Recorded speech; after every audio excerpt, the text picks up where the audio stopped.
speaker.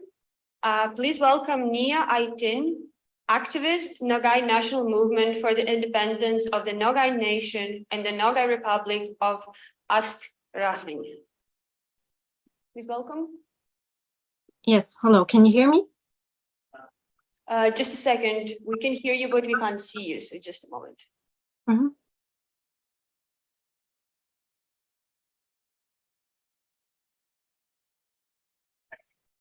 You need to turn horizontally your camera. Yes, that's perfect. Thank you. Please proceed. Okay. Okay.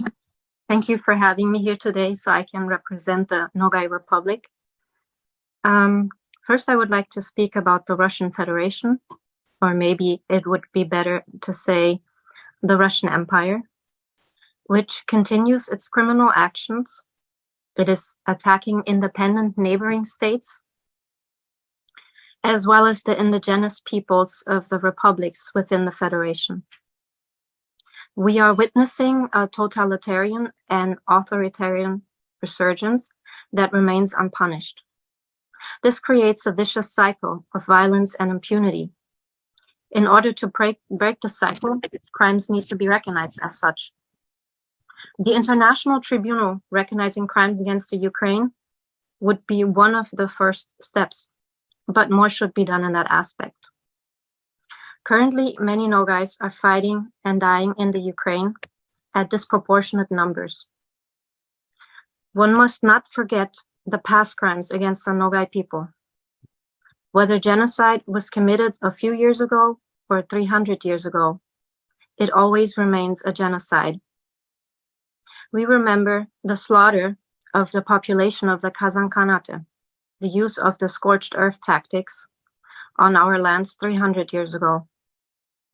The same strategies are still implemented by the Russian army.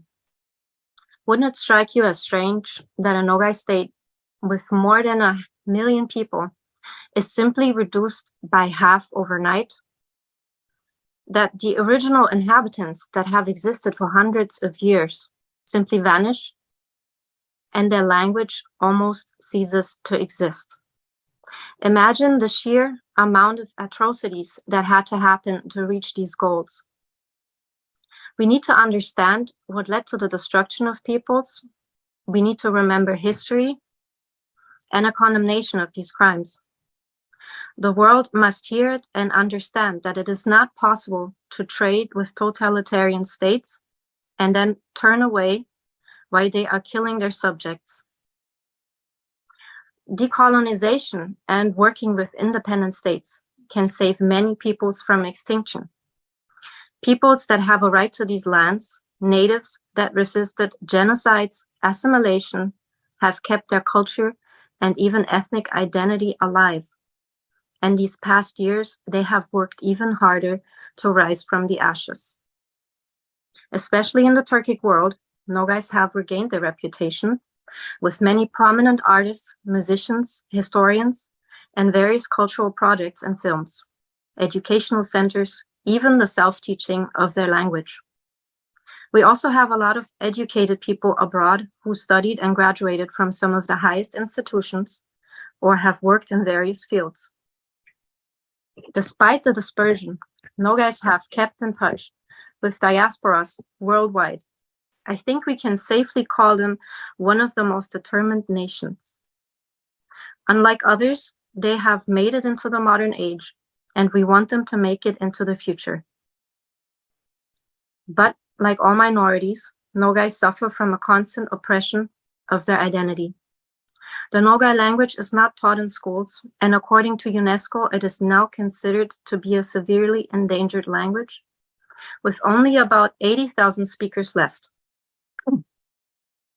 They do not have an ethnic territory of their own and live dispersed in a number of federal subjects in the North Caucasus and elsewhere in the Russian Federation. The past history of Nogais traces back to the Nogai Horde, before that the Golden Horde, the Kuman Kipchaks, the Khazars. If you don't know what that means, we are talking about roughly 1,200 years of major ancestral influence. with borders reaching from Europe to Asia. 400 years of the presence of the hordes, meaning the Golden Horde and the Nogai Horde. Nogais of today trace their ancestry back to Nogai Khan, a great-great-grandson of Genghis Khan. It is a history too important and too influential to be forgotten. Everyone knows Genghis Khan, yet no one recognizes the descendants. People believe it all simply falls back onto Mongolia, but it is no secret that much of the military forces consisted of Turkic peoples. Yet, especially in the West, hardly anyone will understand who the Nogais really are. Sadly, the land that previously belonged to Nogais was confiscated. It started as a migration of the Oirats, but was finished by the Russian Empire. In the 1770s and 1780s, the Russian Empress Catherine the Great resettled approximately 120,000 Nogais from Bessarabia and areas northeast of the Sea of Azov to the Kuban and the Caucasus. In 1790, another resettlement was ordered to the north shore of the Sea of Azov. This was followed by the Russian takeover of Yeresan and Bujak. The Russian government forced Nogais to resettle through various methods, such as the burning of their tents and limiting their freedom of movement. The Russian general, Alexander Suvorov, slaughtered thousands of rebellious Kuban Nogais in 1783. Several Nogai tribes took refuge among the Circassians. Other Nogai clans began to migrate to the Ottoman Empire in great numbers from the southern Ukraine or directly from the Caucasus.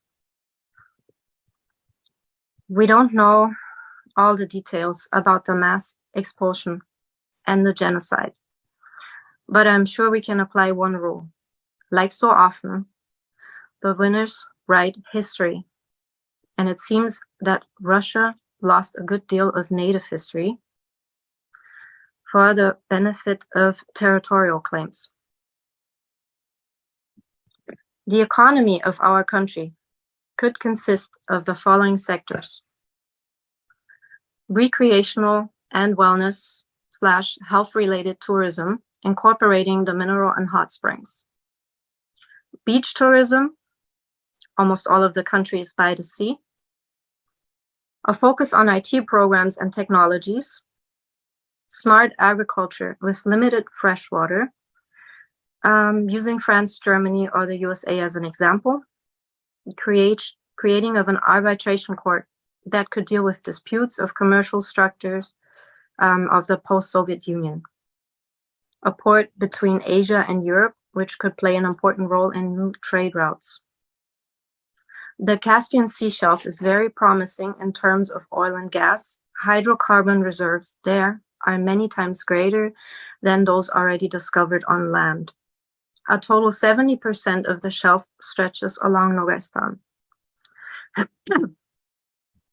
Education with an emphasis on private English-speaking boarding schools, as seen in Switzerland, Malta, or Great Britain. An effective judicial system is key to organizing a normal economy. Therefore, it is necessary to start any reforms with the courts and law enforcement officers. Key features of financial investment could entail protection of private property, inviting already existing and reputable companies, privatizing the judiciary, and absence of taxes will make business more profitable.